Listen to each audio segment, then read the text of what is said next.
मैं Y D Sharma advocate, district legal service authority Faridabad. District legal service authority Faridabad ने एक online awareness programme चलाया है, जिसके तहत लोगों को उनकी फंडामेंटल ड्यूटीज़, मौलिक कर्तव्यों के बारे में बताना हो गया है, जिससे कि लोग अपने कर्तव्यों का पालन ढंग से कर सकें। इसके बारे में मैं आपको सबसे पहले बताना चाहता हूँ, हमारा राष्ट्र जो है, कोई भी राष्ट्र उसके नागरिकों से बनता है। The nation is what the citizens are. If the citizens of a nation do not work for the progress of their nation, then that nation cannot progress. The entire responsibility rests upon the citizens to take their nation to new heights. अगर किसी देश के नागरिक अपने राष्ट्र के लिए निश्चल पूर्वक काम करते हैं, तो वो अपने राष्ट्र को ऊंचाइयों तक ले जाते हैं। इसलिए हमें अपने कर्तव्यों का पालन निष्ठापूर्वक करना चाहिए।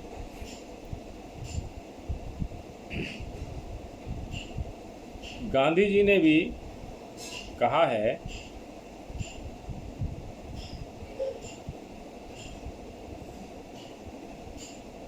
कि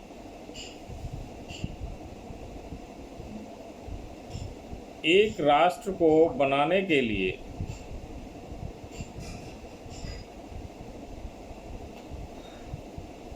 उसके नागरिकों का कर्तव्यों का पालन जरूरी है।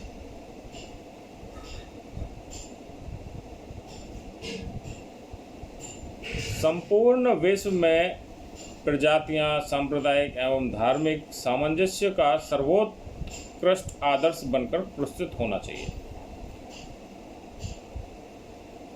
गांधी जी का कहना था कि अधिकारों का एकमात्र उद्गम स्थान अच्छे प्रकार से निभाए हुए कर्तव्य होते हैं।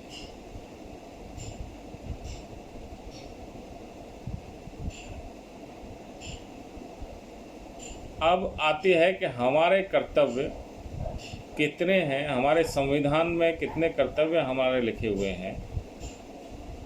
जब हमारा संविधान बनाया गया था, उस समय हमारे राष्ट्र के नागरिकों के लिए 10 ड्यूटीज़ दी गई थी, जो उनको निष्ठापूर्वक निभानी चाहिए, जिससे कि हमारा देश ऊंचाइयों तक जाए।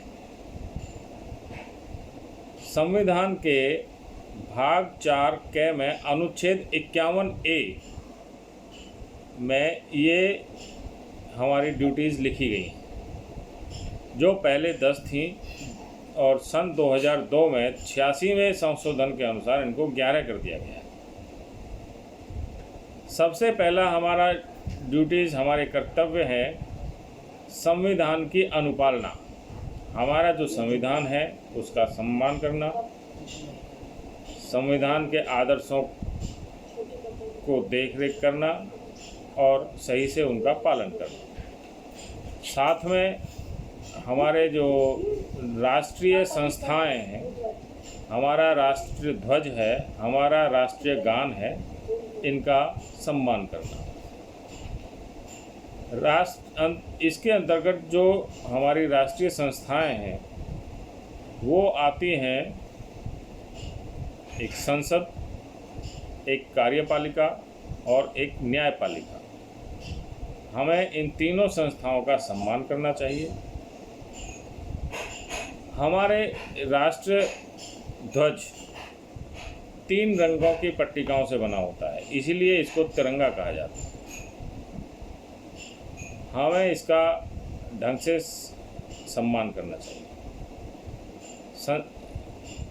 राष्ट्रीय ध्वज कई बार देखा गया है एक ऐसे ही लेके अब 26 जनवरी आती है, 15 अगस्त आता है, बच्चे लेके घूमते हैं और कहीं भी फेंक देते हैं, वो उसका सम्मान नहीं होता। हमें इसका सम्मान करना चाहिए। राष्ट्रीय ध्वज के अंदर हमें कोई चीज़ को जैसे कोई बांध के रख देते हैं, थैला बना लेते हैं, वो इसका सम्मान नहीं होता है, अपमान होता है और ये दंडनीय भी है। इसलिए हमें अपने राष्ट्रध्वज का सम्मान करना चाहिए।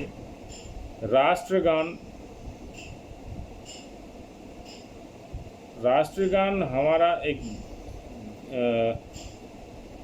नेशनल एंथम, इसका हमें पूरी तरह से सम्मान करना चाहिए और इसके सम्मान में जब भी ये राष्ट्रगान गाया जाता है तो हमें खड़े होकर सावधान मुद्रा में राष्ट्रगान का सम्मान करना चाहिए। नंबर 2 पर हमारा आता है भारत की स्वाधीनता संग्राम के प्रेरक या उनके आदर्श या उन स्वाधीनता संग्राम में जो प्रेरक हुए, महान आदर्श जो उसके बनाए गए या उनके में जो शहीद हुए, उन लोगों को, उनके बलिदान को, दिए गए बलिदानों को हमें सम्मान करना चाहिए।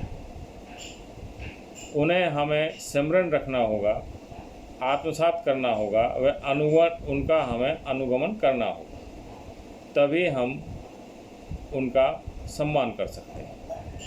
नंबर 3, भारत देश की संप्रभुता, एकता एवं अखंडता।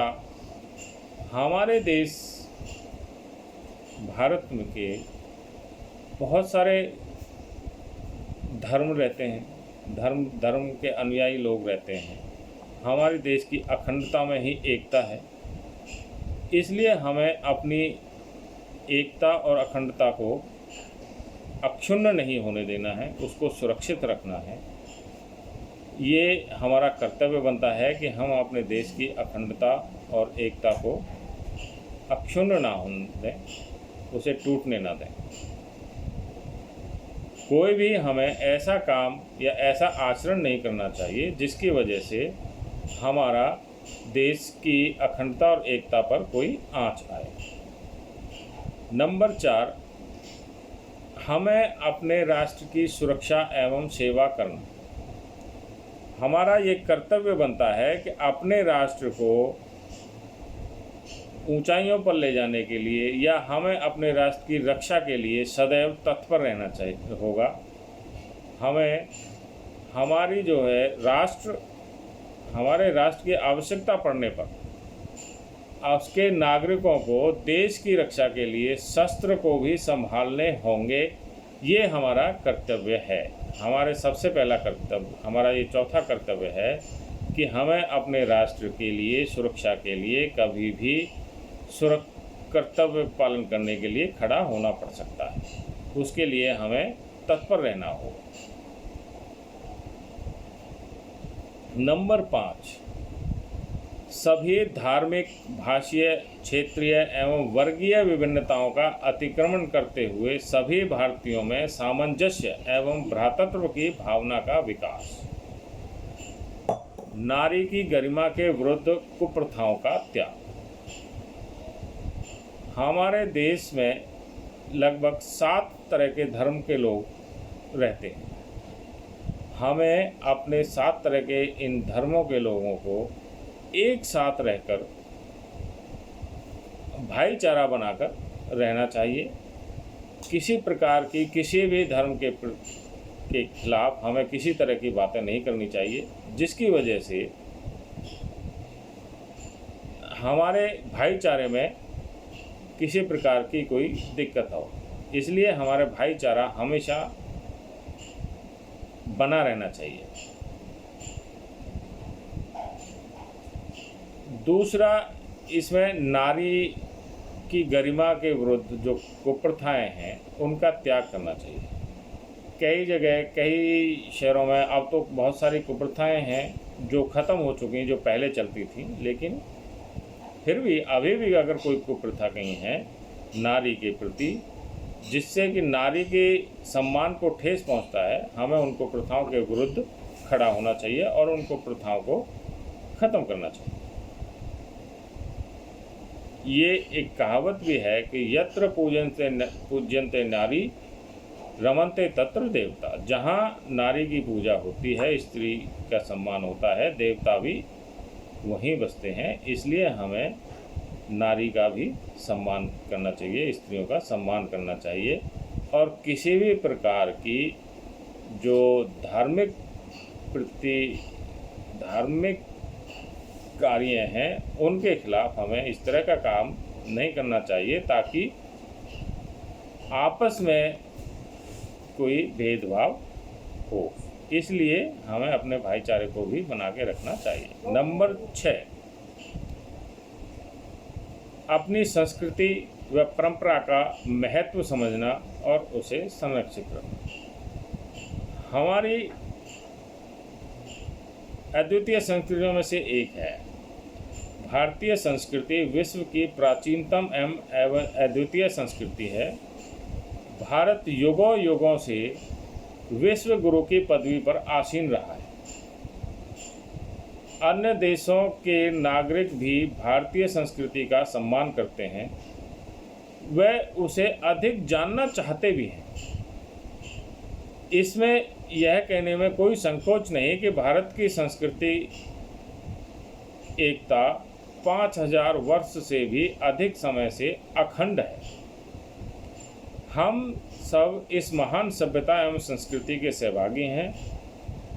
अतः हमें अपनी इस सांस्कृतिक एकता को बना के रखना है। यह हमारा मौलिक कर्तव्य है ताकि हमारा देश विश्व गुरु बना रहे और बनता रहे। नंबर 7, वन, सरोवर, नदी एवं वन्य जीव इत्यादि। हमारे देश में बहुत सारे वन हैं, नदियां हैं, तालाब हैं, वन्य जीव हैं, जंगली जीव हैं, या पर्यावरण है। प्रकृति का जो नियम है, उसके जो प्रकृति ने जो हमारे पर्यावरण दे रखा है उसका सुधार करना और उसकी सुरक्षा करना, ये हम सभी का मौलिक कर्तव्य है। इसलिए हमें अपने पर्यावरण को बचा के रखना चाहिए, उसकी सुरक्षा करनी चाहिए। सरोवर, नदियां हैं, वन हैं, उनकी सुरक्षा करनी चाहिए। जंगली जीव हैं, उनका शिकार करना ये गलत बात है। इसलिए हमें अपने इस पर्यावरण को, इन सब चीज़ को बचा के रखना, ये हमारा मौलिक कर्तव्य है। नंबर 8 पर वैज्ञानिक दृष्टिकोण, मानवतावाद और ज्ञानार्जन तथा सुधार की भावना का विकास। वैज्ञानिक दृष्टिकोण का तात्पर्य एक ऐसी दृष्टि से है जिसका आधार व्यवस्थित ज्ञान एवं अनुभव ज्ञान है। इसमें अंधविश्वास के लिए कोई स्थान नहीं है। समाज का विकास तभी हो सकता है जब लोग अंधविश्वासों का त्याग कर दें। वैज्ञानिक दृष्टिकोण का अभाव किसी भी राष्ट्र के विकास के लिए सबसे बड़ी बाधा है। हमारे देश में आज भी एक बहुत बड़ा वर्ग अंधविश्वासों और निरर्थक प्रथाओं से बद्ध है। ऐसी परिस्थिति में वैज्ञानिक दृष्टि का बीजारोपण राष्ट्र के विकास के लिए सर्वाधिक महत्वपूर्ण है। इसीलिए इस तरह की निरर्थक प्रथाओं को हमें हटाना चाहिए, उन अंधविश्वासों पर विश्वास नहीं करना चाहिए। ये हमारा मौलिक कर्तव्य है। नंबर 9, सार्वजनिक संपत्ति की सुरक्षा एवं हिंसा का परित्याग। बहुत लोग, ये हमारा बड़ा दुर्भाग्य की बात है कि सार्वजनिक संपत्ति का विध्वंस आज के समाज में अपनी शिकायतों की घोषणा करने के लिए लोकप्रिय माध्यम बन गया है, जबकि यह सार्वजनिक संपत्ति के विध्वंस का प्रतिबंध अधिनियम 1984 के तहत दंडनीय है।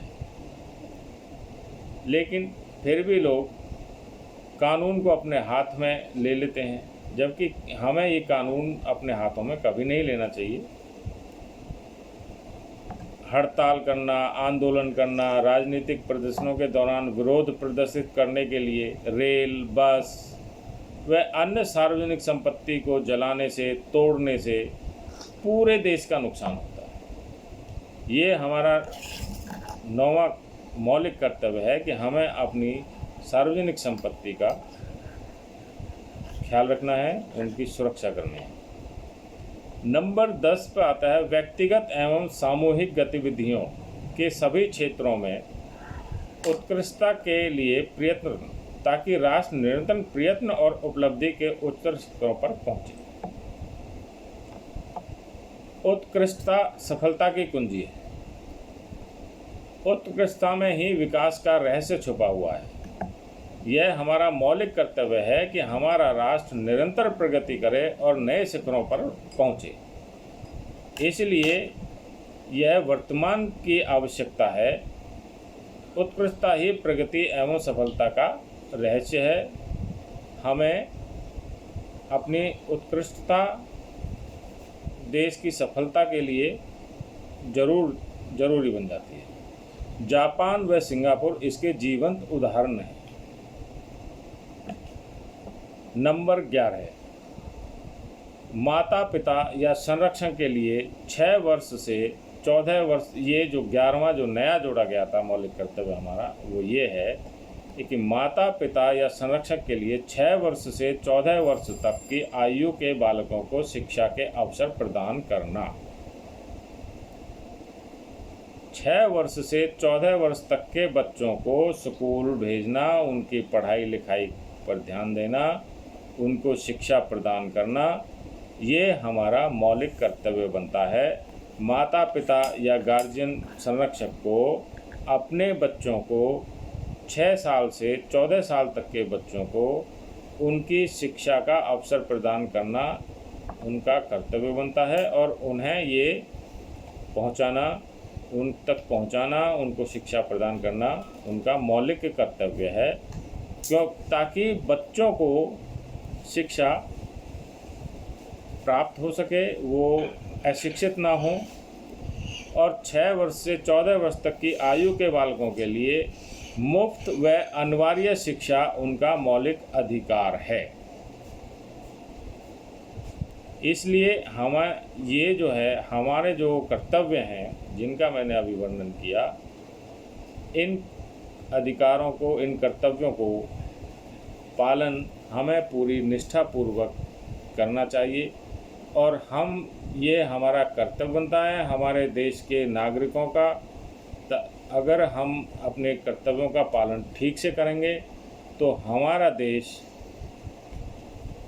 उच्चता के शिखर तक पहुंचेगा और विकास करेगा और विश्व गुरु बनेगा। आप सभी नागरिकों से, आप सभी लोगों से मेरा ये अनुरोध है कि अपने मौलिक कर्तव्य, जो हमारे कर्तव्य हैं, जो हमारी ड्यूटीज़ हैं, उनका निष्ठापूर्वक पालन करें। धन्यवाद।